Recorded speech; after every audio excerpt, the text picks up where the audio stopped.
the Hey Sister podcast, where sisters share real opinions and have honest conversations about life, growth, and everything in between. Hey sisters, how y'all doing? Hey sisters. So before we get into the episode, we'll do a quick little check-in, just in a word or two. How are you feeling right now? Overwhelmed. Just trying to accomplish a lot this year and try not to let that get the best of me. Period. Mine is eager. It's actually way more unserious than Amaya's, but there's these brown butter chocolate chip cookies that I've been wanting from Whole Foods. They're so good, but they haven't had them. I went yesterday, they didn't have them, but I'm planning on getting them this weekend, so don't worry. Okay, so I'm feeling really thankful and grateful just because I feel like there'll be lots of times every day where I don't know how things are gonna happen and then they happen. So shout out to God. Boom. I love that. My word, I would say, is I'm feeling a little rushed. I think that, like, not anything to do with the podcast, but I think there's just a lot that I need to get done. I feel like I need to get my apartment clean. I need to get some work done, and I need to do like content and stuff like that. And I just feel like every weekend you look up and it's like, oh, the weekend's over and I didn't get what I needed to get done. I'm feeling kind of rushed right now. But okay, we're gonna hop into this week's episode. This one's gonna be led by Brooklyn. So do you want to let us know what we're talking about today? Beautiful. So today we're going to be talking about Cowboy Carter, the amazing album, but it's not just the album. We're going to be talking about the country music as a whole and just the challenge of genre gatekeeping and kind of forces in the industry regarding Black roots. So just to kind of get us started, a little rapid fire, what was your favorite Cowboy Carter song and why? My favorite song of Cowboy Carter was Flamenco, which I think every time I say that is like a kind of a hot take. And I think that I liked the song before the tour, but I loved the song after the tour because that girl who was up there tap dancing and then she started going faster and faster and faster. I was like, oh yeah, this is really good. So yeah, I think that's my favorite song off the album. And vocal ability was just crazy in that song too. She really showed her range. Okay, thanks. That was mine. So maybe sorry. I almost said Sweet Honey Buckin' too because I like that song, but go ahead. I feel like I could just listen to that song on repeat a lot. But okay, I'll pick another one. And I really don't know why it's just stuck in my head right now. Like American Requiem, it just sounds so good. Like when they're harmonizing and she's just like screaming, and I'm like, I like that song. That's definitely top 5. My favorite song has to be Hands to Heaven. I've already added it to my wedding playlist. I think it's a beautiful option for the, when they be doing those TikTok videos and it's like people's wedding videos. I think that's what I'm gonna have as my background music. Yeah, those are good ones. My favorite is Texas Hold'em. I know, very basic, but I was living in, for those that don't know, I was living in Texas for 3 years before I moved to New York. And like, it's like very much just like a Texas anthem song. Like when you go out, when you go to the bar, like everybody's singing. It doesn't matter what race you are. Everybody's singing. It's such a good time at the bar when they play this music. They play it at games. Like it's so much fun. So that is my favorite one for the community aspect it has. But okay, to get into a little bit of the content we have, we're going to talk about country music. Then we're going to get a little bit more into the album. So first, history of country music. So it's actually really interesting that Black people have been a part of country music from the beginning. Black people actually like helped create country music. And so it's interesting that country music origins in Black Southern traditions. So for example, like the banjo has African roots, and then like the storytelling and the call and response also goes back to Black, traditions. And so it's interesting that Black people were kind of at the forefront of this, but as it became more commercial and it slowly started to rebrand itself as a white genre, and Black people were starting to get pushed out of country music as a whole. And so there were a lot of Black country artists like DeFord Bailey and Charlie Pride, who are really big country artists, but their stories didn't get really told. Like these are artists you probably might not have heard their names before. And so it's actually really cool getting to kind of go on a deep dive of the country music and the roots of country music and how Black people played a really key part of that. So just general starting question for us. Do you listen to country music? Maybe when were you introduced to it? And did you know kind of the history of country music and the tie that Black people have to it? I wasn't really acutely aware of Black people's ties to country music. So I think that was like a really cool learning experience for me. I said, dang, we really do everything. We do everything and can do anything. I think that's so freaking cool that this album really showed the world that. And I didn't really listen to country music in high school. In college, I joined a white sorority, so I did have some like friends who like really liked country music. And so Luke Bryan was like my first entry into it. He had that Country Girl Shake It For Me song. That still plays in my country girl, shake it for me, girl. I can say talking about a black woman. Talking about a black woman. So that was my first introduction. I think in the summertime, I think it's lovely. No, I didn't really have much of an entry point into country music outside of this. I went to a mostly white middle school or element. I went to mostly white schools all of my life, and like pre-college, I had friends who listened to country music, but I was never like really interested.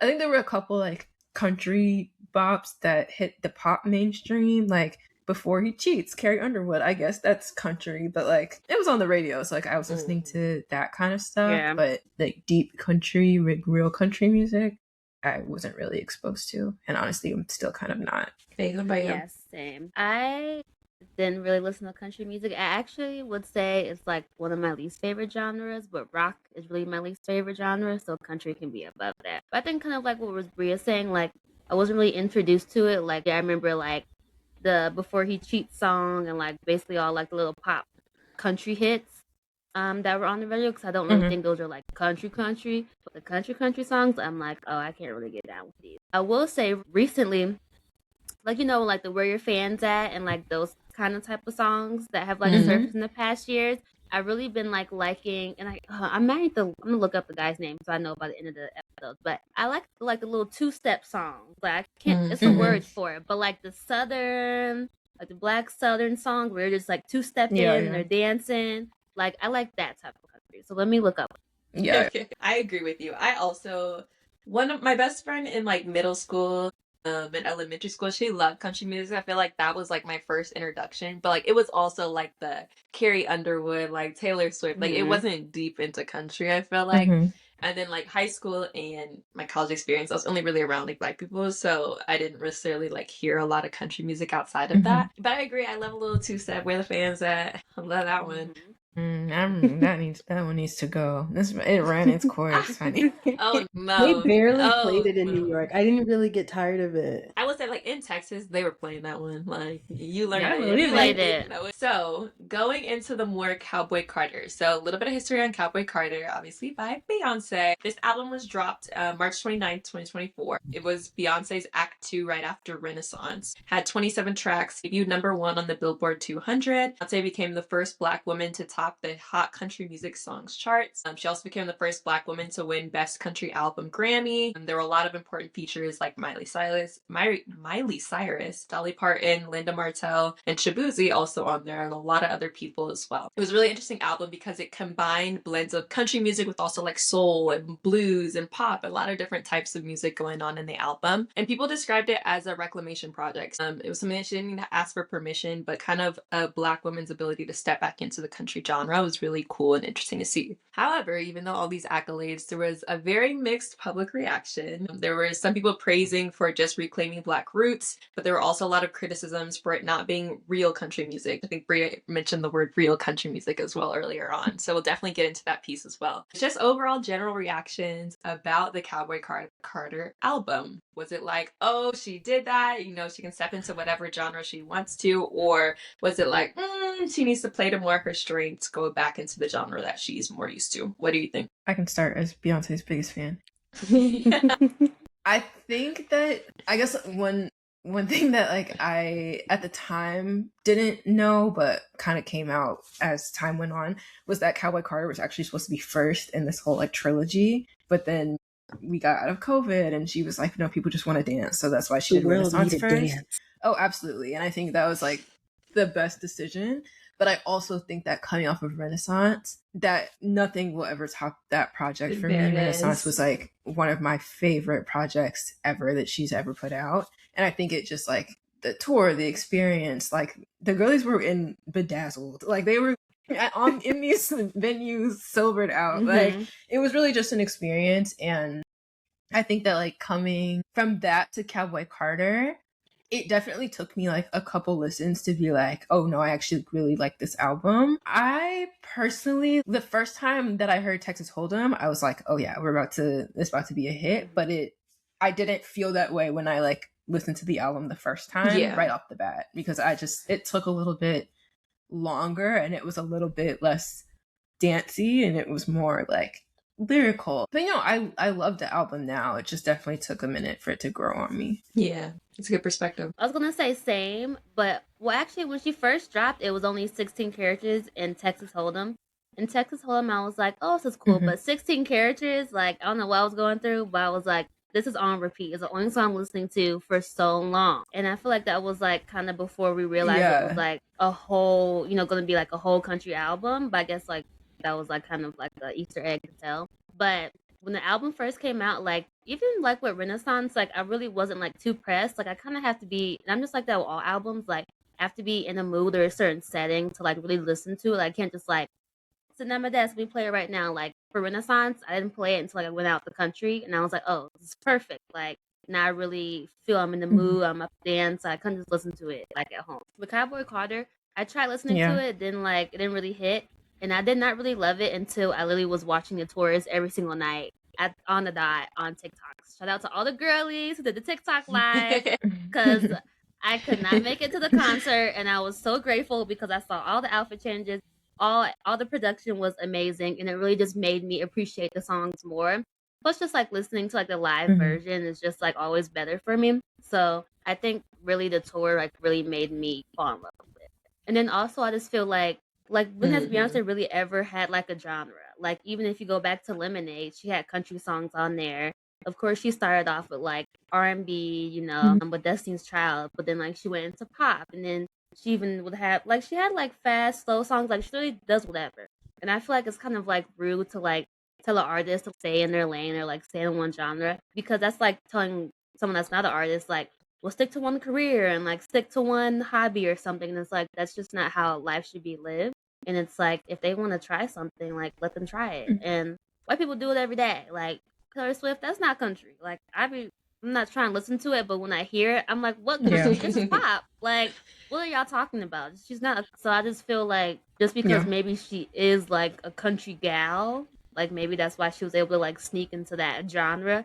And also like working in the music industry, you're gonna put whatever genre on your album that also might, kind of help you boost in that genre. So I remember like Tim's won a Grammy last year for a gospel song. I forget which song it was, but I was like, I did not realize this was a gospel song. And I'm like, she's not a gospel singer, but you can put whatever song you want into any genre when you're releasing music. So it's more of like a strategy. When you said that, I remembered it really was like this or that verse. When those first two singles came out, it was either you loved Texas Hold'em and weren't really feeling 16 carriages, or you loved 16 carriages and weren't really feeling Texas Hold'em. Jocelyn was in the 16 carriages bucket too, and I was like, no, I'm Texas Hold'em down. So there wasn't really anyone who was like, oh my gosh, I love both. Faith, I think you really brought up some important points that I wanted to speak on, that she really can do anything. It's not that she's just like, I wouldn't be like, oh, Beyonce is an R&B like singer. I would never say. I'm just like, she's an artiste. And when you're an artiste to that level, you really transcend any genre. So I feel like what she did was great. I would say growing up, I was Nicki Minaj, and now that is so embarrassing to say. Right. Everyone who I liked growing up strongly has disappointed me. I chose the wrong person. I was never a Beyonce hater because I always was like, okay, she's great, but like I didn't really like feel any type of like strong like liking to her until Renaissance. That was like the first album that came out. Like I was like cognitively in love with it as it came out. And so coming from that, like Rhea said, like I was kind of like, well, honestly, nothing will be Renaissance for me, just because I'm like, that was like my first, But listening to this album, I did listen to it again today. I sped through because it is 27 songs. I was like, let me get this fresh in my mind. But today I was like, this is actually pretty good. But before, I would just listen to the songs that I like. Yeah. But as y'all know, I'm a hater / I don't trust things at first. It takes years for me to clearly to like get into something. I'm after the hype. I'm after the hype for sure. I can agree with you, Amaya. I did not listen to Cowboy Carter probably for like 7 months after. Like I refused to listen to it just because it was Beyonce, and I was like, I don't really like country music like that. I'm not about to sit here and watch it. And I listened to it, and everybody was like, you have to, you have to. So I listened to it 7 months late, and like I agree. I was just like clicking through it, like, oh, I've heard this song through TikTok or like on the radio or like da. So I guess this one sounds better than the rest. I think like agree with what Bria was saying, that like Renaissance for me, like you couldn't top it, and so for her to do Renaissance and then Cowboy Carter, it was like I knew it wasn't going to outshine Renaissance. renaissance for me. So it was like I wasn't tied to it outside of those couple of key songs they played at the bar or on the radio. But I still think like I can appreciate good music. I can appreciate when someone can sing. Like there's no question about like, can she sing? Can she make a great song? Yes, she can. Like the album as a whole, great. It's just like it's not my type of music I would ever like. Ooh, I want to hear. Let me listen to Cowboy Carter right now. So again, great album, but it's just like usually wasn't my go-to. But like Faith was saying also, like when they started doing the tour and those TikToks started popping up, I was like, oh wait, this sounds a little better than it did on the album. So I think that made it sound like a little bit better to me. But a piece that Amaya brought up was there was a debate regarding like, was this a political album or was this a musical album? It's like kind of the idea of, was Beyonce trying to say something, when we were talking about Black history and country music, or just start a conversation? Or was she just kind of showing her ability that she can make an album in whatever genre she wants to and it still be a hit album? What do you think she was kind of trying to do with this album? I think that the initial entry into country music was let me like show my skills. And I think it kind of developed into something political because I'm a strong believer that this album was recorded long before that whole Dixie Chicks situation, if you remember. Or what was this? The Country Music Awards situation. Mm-hmm. Where she performed Daddy Lessons at the Country Music Awards and the CMAs were like, get her off the stage, she's not country. And then I think that's when she was like, oh, bet, I'm gonna show y'all something. And I think that's kind of like what triggered it to be political. And I think that like, I don't even know if I would like describe it as political, maybe like more of making a statement of like, this is ours and you can't tell me like I can't be in it. But I think that any like thought of it might be that got amplified much more going to the tour, because Beyonce does this thing where she'll like do her songs and then she'll like get off the stage for like 5 minutes, but it's like visuals. And there were so many visuals where it was like literally on the screen, you cannot tell me what I can do. You can't take back what is ours. Like you can't tell me I'm not country. Black people are country. So it's like she put it in words. Like it was like pretty clear from the tour, like, oh no, this is exactly how she feels about it. And I think she's right. Like at the end of the day, you're talking to someone who's like actually grew up country. She's not she's not a Midwestern Black who just likes country music. Like she grew up in Houston. Yeah, her parents are from Louisiana. So it's like she literally don't get more country than that. Yeah, like she's literally country. Like she grew up country, and so like to hear people be like, "Oh, you can't do that over a genre that's not even yours." Like that's not even yours. It's not even like we're fighting over it. It's not yours at all. So I agree with you. I think like it was a statement that needed to be made, and I think her being Beyonce, like she knew she could do it, and like it would be a great album point blank, and it also made a statement with it as well. So I think there was like a little bit of both to it as well. Amaya, what are you gonna say? I think it's a political statement towards the country like genre, like Black people can do country, but I think to drive it a little bit further, I think it's also like a political statement about like Black people are American. Like I feel like there's like a big disconnect about like our roots and like, are we American, are we not? But I feel like we do have roots here, and like as much as we sometimes don't want to claim it, like we are American, at least me, because I'm Black American. I can speak for all the people. I'm Black American. And so I feel like that was also like a really powerful statement.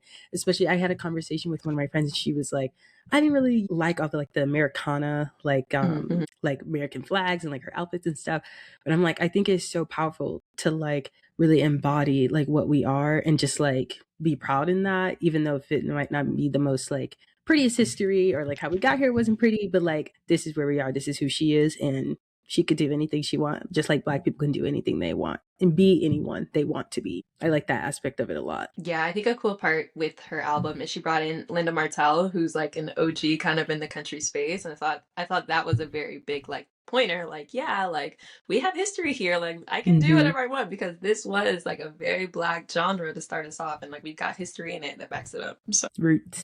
All about roots. I feel like that's a big thing. One more thing to add about the concert tour too, because you brought up the flag. I remember when I'm someone who actively avoids concert videos before I go to the tour because I want to like experience it for myself. But somehow, some way, the conversation about how she was including the Star Spangled Banner in the set list came out. And I remember being like, girl, what is this? Like, why are we doing this?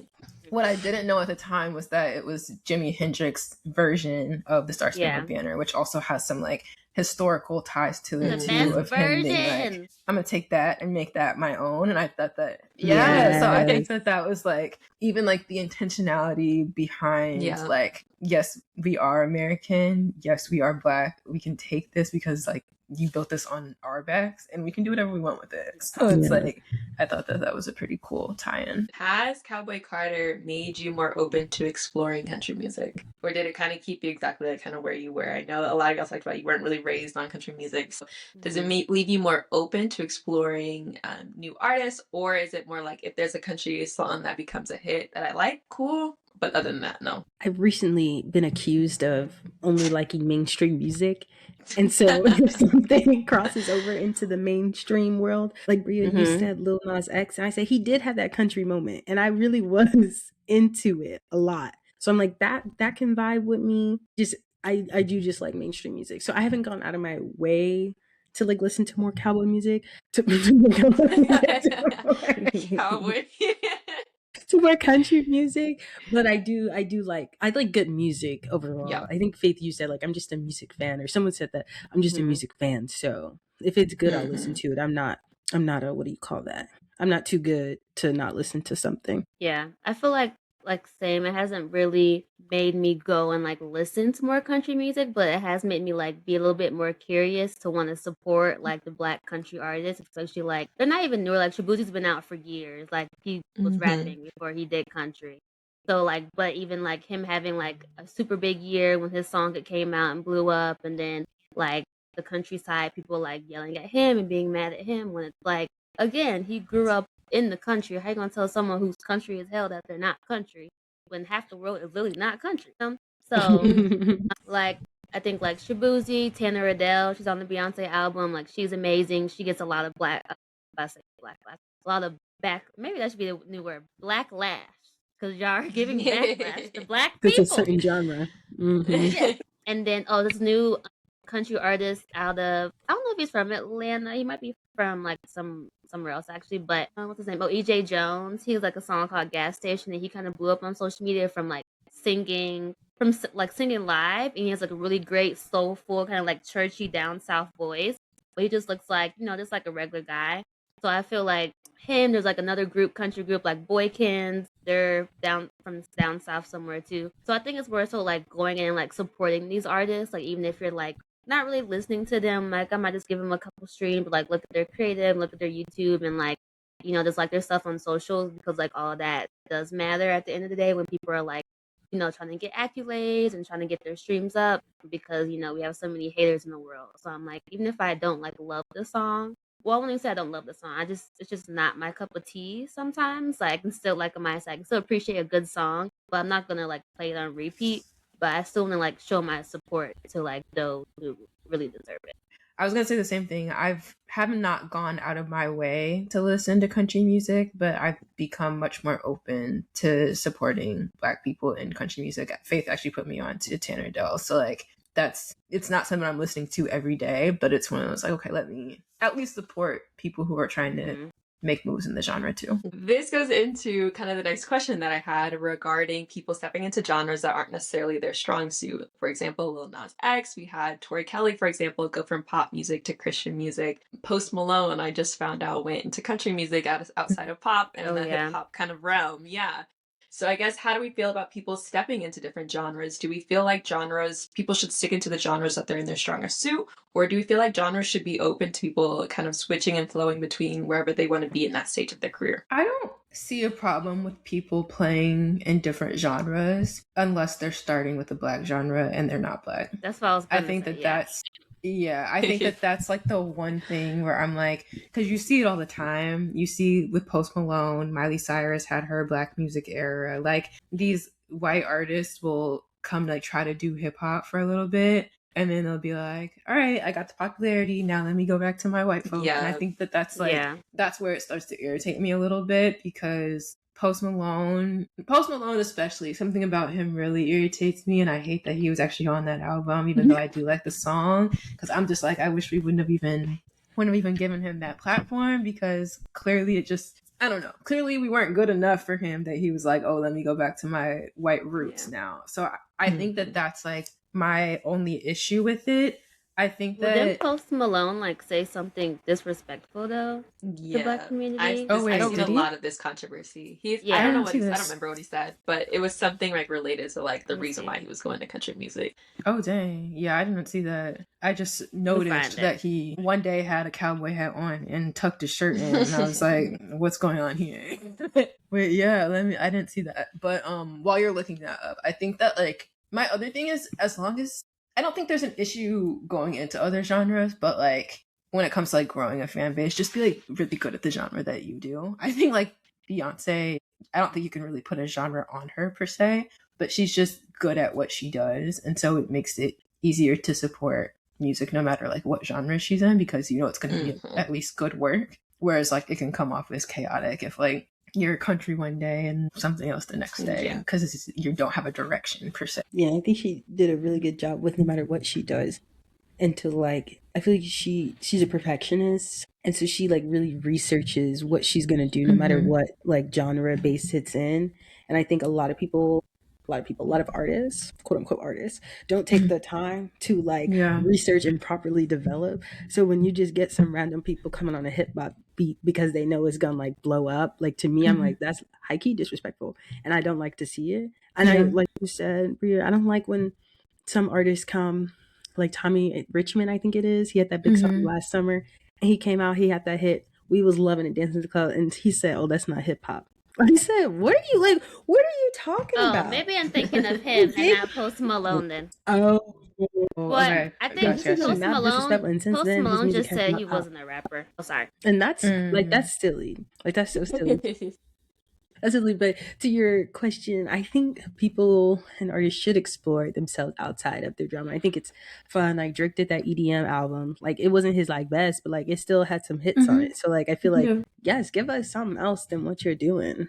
I think it's. But to that point, you can explore in different genres without trying to speak patois. Like that's just not.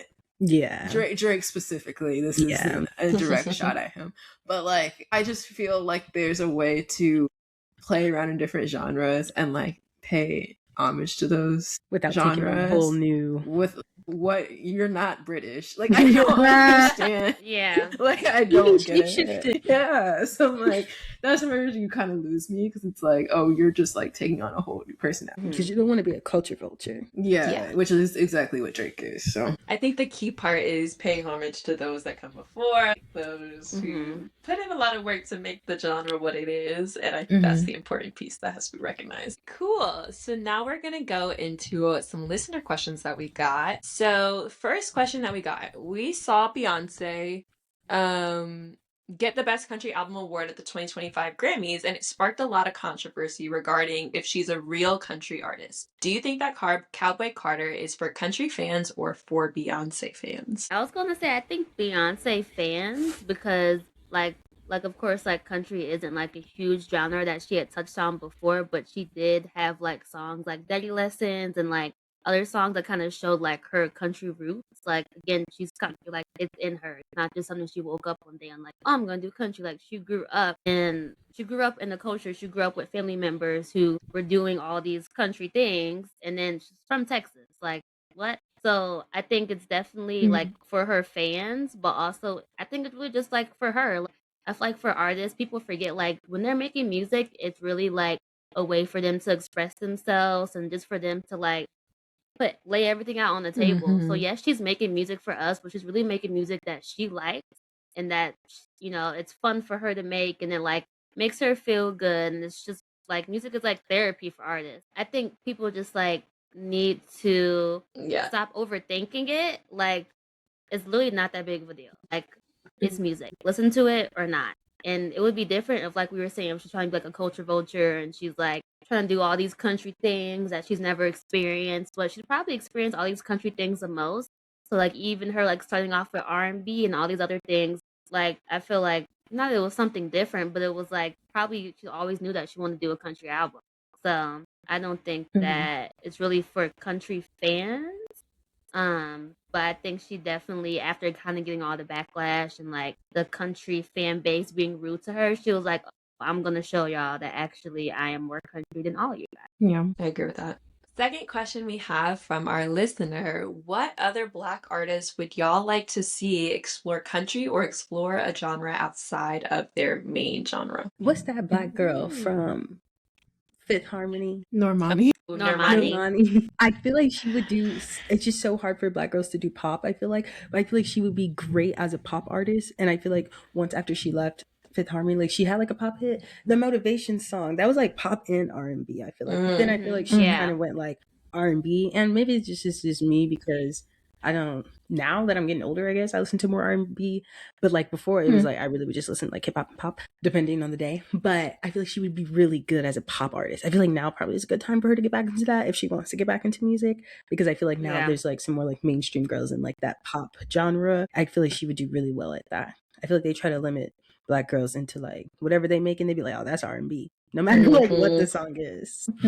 I think one of my favorite transitions was number one, Tori Kelly, which I mentioned before. Also, when Nick Jonas made that one song, it's like a gospel song. That's one of my favorite ones. Yeah, Yeah. jealous. But I love when artists like go into the Christian gospel pathway. I don't know why, Yeah. but sometimes the path is beautiful. So off of that, singers like with good like can sing. Like for example, like Renee Rapp is someone who like I think just has vocals for days. Like her, Yeah. Coco Jones. Like I would love to see that route like explored, because those are two artists who just like they can sing, and those people that like start in pop and like can sing that deep, like I think they should explore that route. All right, now we'll go into the put me on and put that down, where we give our recommendations of what to pick up and what to put down. This one, a theme will be a couple of different themes you can pick between when you do your put me on and put that down. It could be put me on artists that are pushing boundaries, or country music related, or just genre blending, whatever that might be. Put me on and put that down. Okay, I can start. As far as put me on, I would say an artist, her name is Rachel Chinariri. She is a Black artist out of the UK, and she kind of reminds me of like a Black Hayley Williams, but she also has a lot of range. So I think she like pushes a lot of different genres, in the sense that like some of her songs will be very R&B, some will be pop, some will be like more alternative, more-ish. And I really like that she kind of has that range. So I tell everyone that they should listen to her. I think she's really good, and she tours in the US a lot. So she's definitely like growing a lot out here too. Put that down. I touched on this a little bit earlier, but I would just love for white artists to stop using hip hop as like a career booster and then abandoning it. Like if you're a white person into hip hop and you like want to be a white rapper, aka Eminem, for example, like he's not the best example because he's not the best person, but like he liked rapping, he had a skill in rapping, and he was like, this is what I'm committed to and I'm doing, regardless of if people fuck with it, if they don't. Like if my album does well, if it doesn't, I'm not about to go turn into like a country artist or something like that. And I do respect him for that, if nothing else. I feel like there's just a lot of white artists' careers we can look over and be like, oh yeah, they had their little Black moment and then it ended. And so like I don't like the use of Black music and Black culture to kind of like cause conversation, which is usually what it's about, or boosting their career or boosting their popularity for a little bit, and then they're like, okay, let me go back to my people now. Yeah, I saw something that said that artists be going Black to like distance themselves from like their childhood careers. Like Ariana Grande had her like Black phase, and then Miley Cyrus, but it was like right after they were like child stars, and then like they did that, and then they're like, okay, let me go back to what I'm supposed to be doing. So yeah, I agree with that. I'm tired of that too. Let's stop that. My put me on is, I love that new Lil Uzi song, What You Saying. I feel like I haven't heard that. you should listen. Oh, you haven't heard? Okay, I feel old because I don't know it. Already heard this, so I'm not trying to put you onto the song, but he has like some French speaking over like the like main, I think, chorus, and like I'm like, he's so fun in his music, and he has like hip hop in there. There's like some dance in there, and I feel like it's just such a fun way to like experience hip hop. So like at the end of the day, I love hip hop, so I'm like, the more we can bring into that and experience it differently, I feel like is really exciting as like a hip hop fan.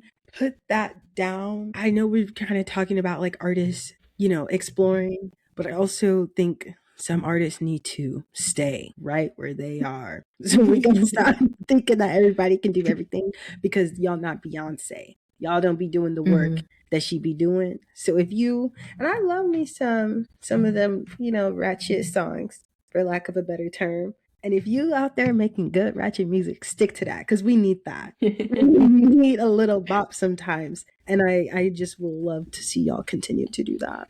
But don't limit yourself. Don't let me limit you. But sometimes people need to be limited. Yes. I'm gonna go off of that because mine kind of relates to it. I had two put me ons. Number one is related to what Amaya said. And like far left artists, like Amaya was saying, if you have a lane, that's perfectly fine. But I do like when people mix like a far left rapper and then like a far left R&B artist. Like you have your own lanes, but you can come together for a song. I love when they do that, or like you know your lane and you can mix. I personally love that. My second one, I'm obsessed with Shabuzi. I think he's the cutest little thing ever. I hope this doesn't age unwell, but I think he's literally adorable. Like he's just so precious. Like just stepped into the country music lane and like he's just doing his little thing. But that's my other put me on. My put me down, like not paying homage to where it's due, like Beyonce did. Like bring people in, like the OGs of the space. Bring people in that like might be new to the space or whatever. Ultimately, the artists right now did not build their genre, and so like bring the people in that built it, like the cultures that built it in, to help it grow. Okay, so my put me on. How do I even word this? I think I just love when like instrumentalists and like producers collab with like it could be any genre, but like my like examples I have are like The Alchemist and like FKJ and like Yusuf Days.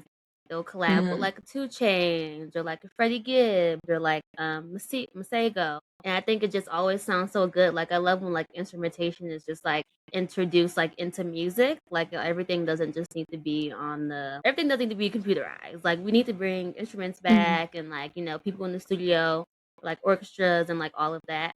So I think that's really cool. And I feel like those three like producers, like they're all like white or like French or like not black basically, but they work with like a lot of black artists, but like they're not culture vultures. They literally just like implement their talent and like help the other artists like, oh, like you can actually make music this way, or even like the way like Jeezy is doing like he'll do like a tour, like live shows with like orchestra. Like I think that's so fucking cool. Like I think it just like kind of goes back to like real music street, real music talent. I don't know. And like, once you get to like a certain point of your career, it's like, oh, well, what can I do next? Like, I'm the best rapper, I'm the best pop artist. Actually get back to the music and like implement more instruments and like kind of like showcase like your talent there. So I think that's really cool. More people should do that. I was gonna say I have one more put me on too, and it's the white girls going back into like real pop music. Like I was talking about this with Jocelyn a couple of months ago. We were on a road trip and we were like playing some like the old pop girlies. Katy Perry, like back when the white girls were like really in their pop lane, like this was the white girls are going back into pop, and I really enjoy that. Like Sabrina Carpenter, she's one of the little pop girls now. Look at Rodrigo, the pop girl. Like I enjoy that there are some actual pop girls that sit in pop and live in that genre and aren't trying to do 1,000,005 different things. So that was my other put me on. I forgot to say. Okay, I remember my put me down. So I want to put, I think someone spoke on it earlier. I want to put down like putting certain artists down if you're not used to that culture, right? So like people always bash like Sexy Red or even like Glorilla or just like a lot of like the mainstream like women rappers, because they're like, you guys say like they're ratchet or like so and so, but it's like if you're from that, like if you're from the hood, if you're only like around ratchet shit, like that's what you want to listen to, like that's what you know. Just like a fucking rock person growing up in the rock world. I don't know what the hell that looks like, but like you like that music, that's what you know, that's what you should like. So it's like I feel like even people are like, oh, like the lyrics aren't like productive. Most of the lyrics in the world are not productive. Like people aren't making music to change the world these days. Like I they're hate that just like argument. they're saying what the fuck, like they're literally saying whatever, just as like any other like TV. Yes, we need like progression and things should be productive, but if don't look to Sexy Red for that progression, like look to Sexy Red to have fun and to dance and to like be free. So it's just like I hate when people like hold certain people like accountable, like my kids listen to this, well, tell them right from like one, teach them like about life, and then if like they want to go out and shake their ass, well, that's okay. Like just tell them to do it in the right setting. That was a big conversation when that WAP song with Meg Thee Stallion and Cardi B came out, and it was like, oh, I have kids. And it's like, well, yeah, your kids shouldn't be listening to this. I don't understand what that has to do with me. Right. Like, what? Well, I think that wraps up today's episode. So thank you guys all for listening. If you wanted to submit any listener questions or connect with us on social media, we are at the Hey Sister Pod on all platforms, or you can email us at theheysisterpod@gmail.com. With that, we will see you for our next episode. Bye, sisters. Bye, sisters. sisters. Bye, sisters.